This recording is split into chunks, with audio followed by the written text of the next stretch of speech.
நடிகர் விஜய் அவர்கள் மீது எங்களுக்கு எந்த வன்மமும் இல்லை.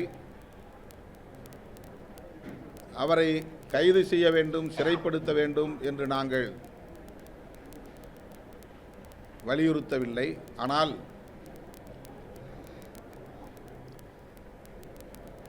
அதற்கு அவர் தார்மீக பொறுப்பேற்க வேண்டும். அந்த வெளிப்பாடு அவருடைய நடவடிக்கைகளில் இல்லை என்கிற அடிப்படையில் தான் எங்கள் விமர்சனங்களை முன்வைத்திருக்கிறோம்.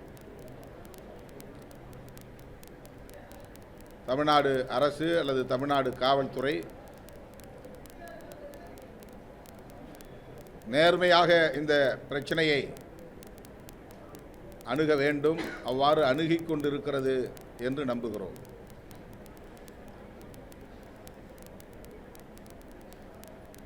அருணா ஜெகதீசன் அவர்களின் நீதி அரசர் அவர்களின் தலைமையில் விசாரணை ஆணையம் அமைத்திருப்பதும்,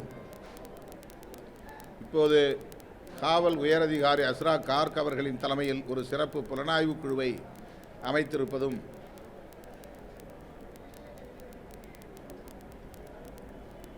ஆறுதல் அளிக்கிற ஒன்றாக பார்க்கிறோம்.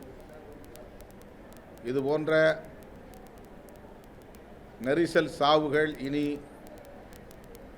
தமிழகத்தில் நடக்கக்கூடாது என்கிற படிப்பினையை நாம் பெற வேண்டும். இது விஜய் அவர்களுக்கு மட்டுமல்ல, பொது வாழ்க்கையில் உள்ள ஒவ்வொரு அரசியல் கட்சி தலைவருக்குமான ஒரு பாடம் என்று விடுதலை சிறுத்தைகள் கட்சி கருதுகிறது.